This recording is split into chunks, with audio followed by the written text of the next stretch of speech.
Hello hi everyone, welcome back to our YouTube channel. మనం previous క్లాస్లో electronics and measurements సంబంధించి introduction class అనేది చెప్పుకున్నామండి. ఆ ఇంట్రొడక్షన్ క్లాస్లో మనకి రైల్వే నోటిఫికేషన్లో ఇచ్చిన ఏదైతే ఈ టెక్నీషియన్ నోటిఫికేషన్ ఉందో దాంట్లో ఇచ్చిన సిలబస్ గురించి లాస్ట్ క్లాస్లో చెప్పుకున్నాం.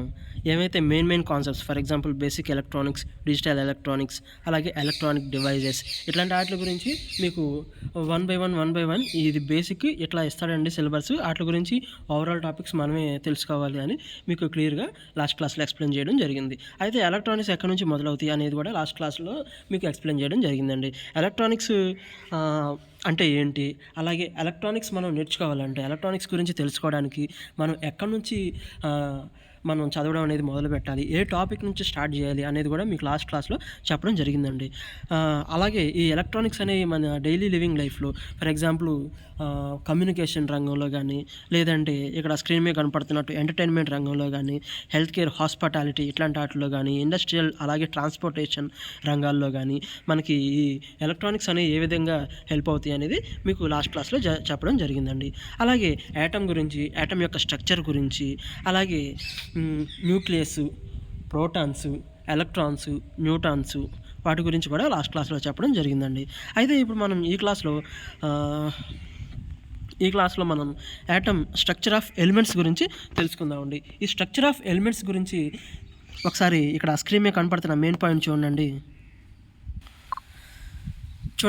Structure of elements. The electron present in the atom in the root cause for the action of any type of conduction. చూడండి ఇక్కడ హైలైట్ చేస్తున్న the electrons present in the atom is the root cause for the action of any type of conduction. చూడండి ఒకసారి క్లియర్గా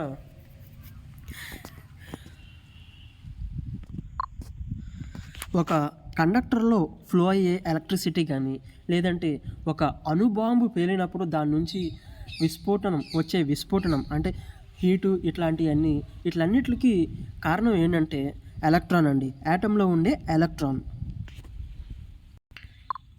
అయితే ఆ electron అనేది ఏదైతే యాటమ్ యొక్క స్ట్రక్చర్ ఉందో ఆ యాటమ్ చుట్టూ రివాల్వ్ అవుతూ ఉంటుందండి ఇన్ ఏ డిఫరెంట్ పాత్. దాన్నే ఆర్బిట్ అని కూడా అంటామండి. అదే ఇక్కడ మనకి సెకండ్ పాయింట్. చూడండి, the electron in an atom revolve around the nucleus in different orbit or path. అయితే మరి మీకు ఇక్కడ ఒక డౌట్ రావాలండి. ఆ పాత్ లేదా ఆ షెల్ ఏదైతే ఉందో ఒక్కొక్క పాత్లో ఎన్ని ఎలక్ట్రాన్స్ అనేవి ఉంటాయి అనేది మనకి ఈ నెక్స్ట్ పాయింట్ ద్వారా మనకు అర్థమైంది. చూడండి, the number and arrangement of electrons in any orbit is determined by the following rules.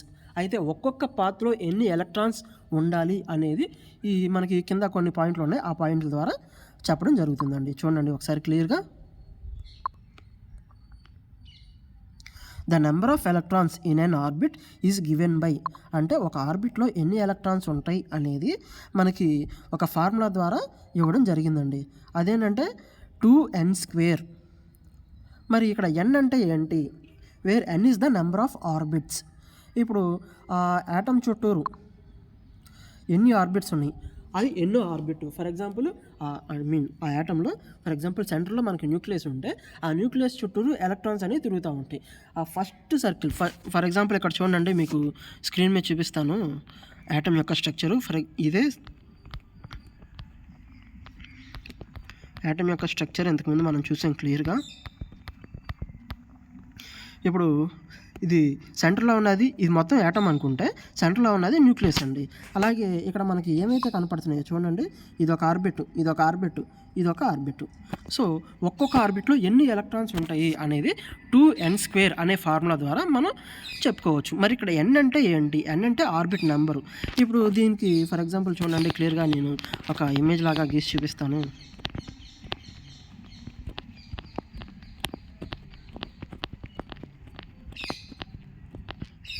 For example చూడండి, ఈ సెంటర్లో మనకి న్యూక్లియస్ అనేది కనుక ఉంటే ఈ న్యూక్లియస్ చుట్టూరు మనకి ఆర్బిట్స్ అనేవి ఇట్లా రివాల్వ్ అవుతూ ఉంటాయండి.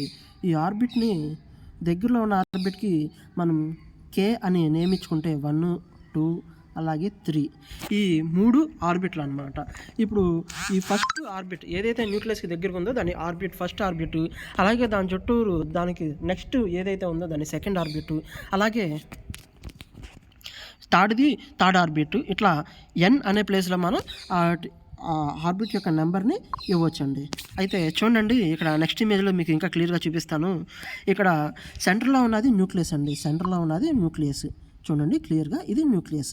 అయితే ఈ న్యూక్లియస్ చుట్టూరు మనకి ఆర్బిట్స్ అనేవి ఉన్నాయి. ఇది 1 2 సారీ అండి, కొంచెం క్లియర్గా చూడండి. ఈ సెంటర్లో ఉన్నది న్యూక్లియస్ అయితే, మొత్తం ఇదంతా న్యూక్లియస్ అయితే, ఇది ఫస్ట్ ఆర్బిట్. మనకి ఏదైతే కనపడుతుందో ఇది ఫస్ట్ ఆర్బిట్. ఇక్కడ సెకండ్ ఆర్బిట్ 8 అనేది ఉంది కదండి, అది సెకండ్ ఆర్బిట్. 18 అని ఉంది కదండి, అది థర్డ్ ఆర్బిట్. అలాగే 32 అని ఉంది చూడండి, అది ఫోర్త్ ఆర్బిట్ అనమాట. n=4 అనే ఇచ్చుకోవాలన్నమాట. అయితే ఆ ప్రతి ఆర్బిట్ని లేదా షెల్ అని అంటాం కదండి, ఆ షెల్ని మనం వాటికి ఒక నేమింగ్ అనేది ఇచ్చాం, KLMN ఇట్లా నేమింగ్ అనేది ఇచ్చాం. అయితే ఇప్పుడు వాటి యొక్క ఆర్బిట్లో ఎన్ని ఎలక్ట్రాన్స్ మాత్రమే లిమిట్ అనేది ఇక్కడ మనకి క్లియర్గా చూపిస్తున్నాను చూడండి. ఫస్ట్ ఇది n=1 కదండి. ఇప్పుడు ఆ ఫస్ట్ ఆర్బిట్లో మనకి ఎన్ని ఎలక్ట్రాన్స్ ఉండొచ్చు అనేది మీకు ఫార్ములా ద్వారా క్లియర్గా చూద్దాం చూడండి. 2n² అన్నాడు కదండి, 2n² అన్నాడు. సో ఇక్కడ 2 × n అంటే ఇక్కడ మనకి ఫస్ట్ ఆర్బిట్ కాబట్టి 1 అంటే 1. సో టోటల్గా మనకి వాల్యూ వచ్చేసి ఫస్ట్ ఆర్బిట్లో 2 ఎలక్ట్రాన్స్ మించి ఉండడానికి లేదు. మరి సెకండ్ ఆర్బిట్ చూడండి, సెకండ్ ఆర్బిట్లో మనకి n = ఇక్కడ 2 అండి. సో 2n² కదా మనకి ఫార్ములా, 2n² కాబట్టి ఇక్కడ n అంటే మనకి 2 కాబట్టి 2 × 2² అంటే 4. సో సెకండ్ ఆర్బిట్లో మనకి మొత్తం 8 ఎలక్ట్రాన్స్ దాకా లిమిట్ ఉంది. మరి థర్డ్ ఆర్బిట్లో మనకి n అంటే 3 కాబట్టి, సో 3² అంటే మనకి 9 కదండి. సో 9 కాబట్టి మనకి 2 × 9 18 అయ్యిద్ది. సో మనకి థర్డ్ ఆర్బిట్లో 18 ఎలక్ట్రాన్స్ దాకా ఉండొచ్చు. మరి ఫోర్త్ ఆర్బిట్ ఎంత? సో 4² 16 కాబట్టి 16 2 32. సో ఫోర్త్ ఆర్బిట్లో మనకి 32 ఎలక్ట్రాన్స్ దాకా ఉండే అవకాశం లిమిట్ ఉందండి, 18 ఎలక్ట్రాన్స్ దాకా. సో అది మనకి ఇక్కడ క్లియర్గా ఎక్స్ప్లెయిన్ చేయడం జరిగింది. అయితే దాన్నే ఇక్కడ how electrons distributed in different shells అనే దాని గురించి ఒక ఎలా డిస్ట్రిబ్యూట్ అయ్యాయి అనేది మీకు ఇక్కడ కొన్ని ఇంపార్టెంట్ పాయింట్స్ ద్వారా చూపిస్తున్నాను చూడండి. అయితే ఈ ఎలక్ట్రాన్స్ డిస్ట్రిబ్యూషన్ని నీల్స్ బోర్ అనే ఆయన ఎక్స్ప్లెయిన్ చేశాడండి, ఎలా డిస్ట్రిబ్యూట్ అవుతాయి అని. చూడండి, first point, the distribution of electrons in different orbit of an atom was suggested by Bohr and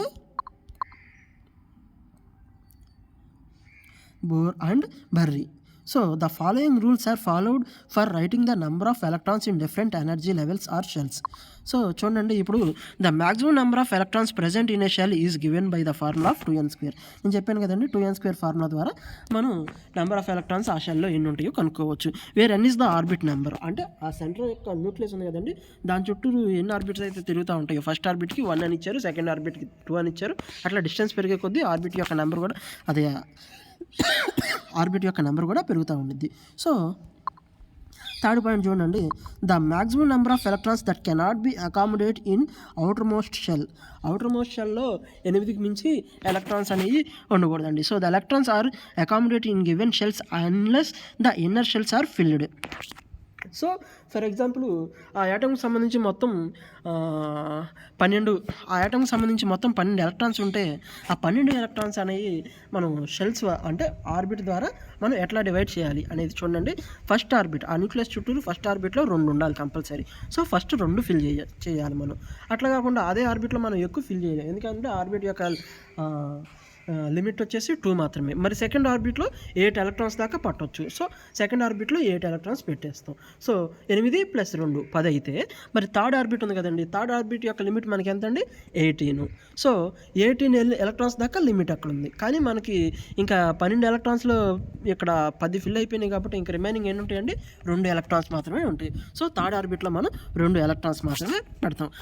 ఇప్పుడు మీరు అడగొచ్చండి, మరి దాని యొక్క లిమిట్ 18 కదండి, 2 ఎలక్ట్రాన్స్ మాత్రమే ఉన్నాయి కదా అని. సో మనం అట్లా బయట పక్కన ఏదైతే అవుటర్ మోస్ట్ షెల్ ఉందో దాంట్లోనే ఇంకా రిమైనింగ్ ఉన్న వాటిని మనం ఫిల్ చేసుకోవాలండి. సో ఇప్పుడు ఆ 2 ఎలక్ట్రాన్స్ ఉంటాయి కదండి, వాటిని మనం వ్యాలెన్సీ ఎలక్ట్రాన్స్ అని కూడా అనొచ్చు. Valency electrons. ఈ టాపిక్ మనకు ముందుకెళ్ళే కొద్దీ వచ్చిందండి. సో ఇప్పుడు మనం నెక్స్ట్ కాన్సెప్ట్ చూద్దాం చూడండి. దీని continuation. The atom structure can be easily drawn if we know the atomic weight and atomic number of an element. Atom structure మనం ఈజీగా గీయొచ్చండి. ఏ విధంగా మనకి అటామిక్ వెయిట్ అలాగే అటామిక్ నెంబర్ కనుక తెలిసి ఉంటాయి. సో ఫర్ ఎగ్జాంపుల్ ఇక్కడ ఒక చిన్న చూడండి, కాపర్ యాటమ్నే తీసుకుందాం మనం. అటామిక్ వెయిట్ వచ్చేసి కాపర్ది 64 అండి. కాపర్ యొక్క అటామిక్ వెయిట్ వచ్చేసి 64, అటామిక్ నెంబర్ వచ్చేసి 29. So number of protons equal to number of electrons. So మనకి ఇక్కడ 29 అటామిక్ నెంబర్ అనేది 29 కాబట్టి మనకి నెంబర్ ఆఫ్ ప్రోటాన్స్ వచ్చేసినాయి, నెంబర్ ఆఫ్ ఎలక్ట్రాన్స్ కూడా వచ్చేసినాయి. ఈ number of protons number of electrons ఎంత ఉంటాయని మీకు లాస్ట్ క్లాస్లో క్లియర్గా ఎక్స్ప్లెయిన్ చేశానండి. నెంబర్ ఆఫ్ ప్రోటాన్స్ ఏదైతే ఆటమ్ ఉందో దాంట్లో ప్రోటాన్స్ అలాగే ఎలక్ట్రాన్స్ యొక్క నెంబరు సేమ్ ఉంటుంది. ఇప్పుడు మనం కనుక్కోవాల్సిందల్లా ఫైనల్గా న్యూట్రాన్స్ మాత్రమే. సో న్యూట్రాన్స్ కనుక్కోవడానికి మనం చేయాల్సింది ఏంటంటే అటామిక్ వెయిట్లో నుంచి మనం నెంబర్ ఆఫ్ ప్రోటాన్స్ కానీ నెంబర్ ఆఫ్ ఎలక్ట్రాన్స్ కానీ సబ్స్ట్రాక్ట్ చేయాలి. సో అదే మనకి ఇక్కడ చూపిస్తున్నారు చూడండి. నెంబర్ ఆఫ్ ఎలక్ట్రాన్స్ అది నెంబర్ ఆఫ్ న్యూట్రాన్స్ కనుక్కోవడానికి అటామిక్ వెయిట్ నుంచి నెంబర్ ఆఫ్ ఎలక్ట్రాన్స్ని సబ్స్ట్రాక్ట్ చేస్తే మనకు వచ్చేదే రిమైనింగ్ నెంబర్ ఆఫ్ న్యూట్రాన్స్. అదే మనకి ఇక్కడ క్లియర్గా చూపిస్తున్నాడు చూడండి. కాపర్ యొక్క అటామిక్ స్ట్రక్చర్ని మనం ఇక్కడ క్లియర్గా చూసుకోవడం అనేది జరుగుతుంది. మొత్తం 29 ఎలక్ట్రాన్స్ అనేవి ఉంటాయి. సో 29 ఎలక్ట్రాన్స్లో మనం ఆర్బిట్ వైజ్గా ఫిల్ చేసుకుందాం చూడండి. సో 29 ఎలక్ట్రాన్స్ అన్నారు. ఫస్ట్ ఆర్బిట్లో మనకి 2 ఎలక్ట్రాన్స్ మాత్రమే ఫిల్ అవుతాయి. సో ఫస్ట్ ఆర్బిట్లో 2 ఎలక్ట్రాన్స్, మరి సెకండ్ ఆర్బిట్లో వచ్చేసి మనకి 8 ఎలక్ట్రాన్స్ ఫిల్ అవుతాయి. అక్కడికి 10 అయిపోయినాయి. సో థర్డ్ ఆర్బిట్ వచ్చేసి మనకి 18 ఎలక్ట్రాన్స్ ఫిల్ అవుతాయి. 10, 18 ఎంత అండి? 28. సో 28 అయిపోయినాయి. ఇక్కడతో 3 ఆర్బిట్లు కంప్లీట్గా ఫిల్ అయిపోయినాయి. ఇంకా కాపర్కి ఇంకొక ఎలక్ట్రాన్ మిగిలింది. సో దాన్ని 4th ఆర్బిట్లో ఇక్కడ ఫిల్ చేశాను చూడండి. 4th ఆర్బిట్లో క్లియర్గా ఇక్కడ 4th ఆర్బిట్లో ఫిల్ చేసాం. దీన్ని మనం వ్యాలెన్సీ ఎలక్ట్రాన్ అని కూడా అనొచ్చండి. ఈ కాన్సెప్ట్ మనకు ముందు వచ్చింది కాబట్టి మీకు ఇప్పుడు క్లియర్గా ఎక్స్ప్లెయిన్ చేయట్లేదు. సో ఇప్పుడు మనం ఫర్దర్ టాపిక్స్కి వెళ్ళే ముందు ఎలక్ట్రాన్ గురించి ఇంకొంచెం క్లియర్గా ఎక్స్ప్లెయిన్ చేసుకుందాం చూడండి.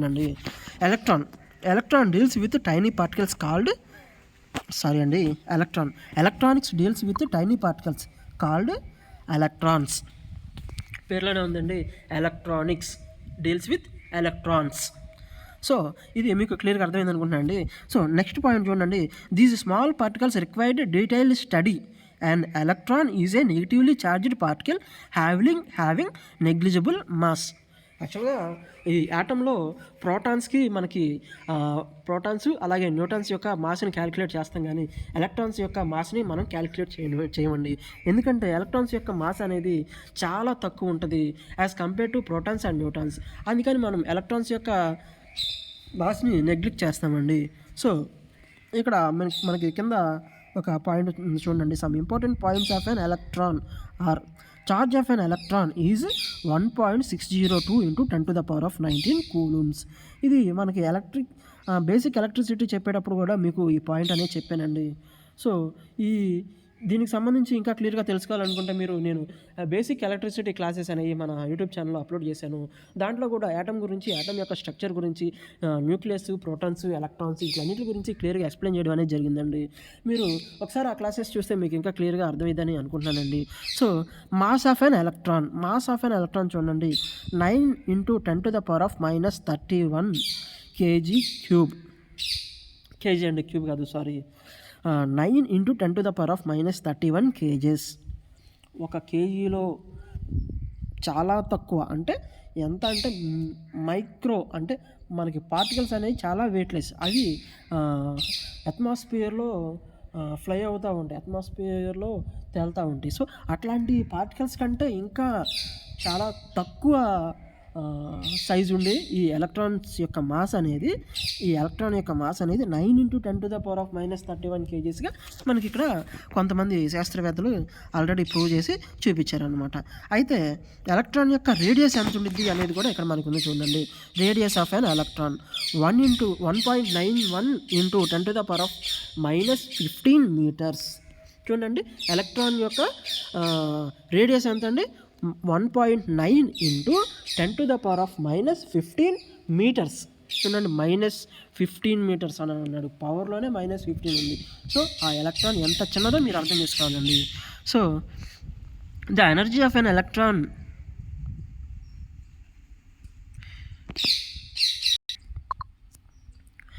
ఎలక్ట్రాన్ యొక్క ఎనర్జీ గురించి ఇప్పుడు మనం తెలుసుకుందాం చూడండి.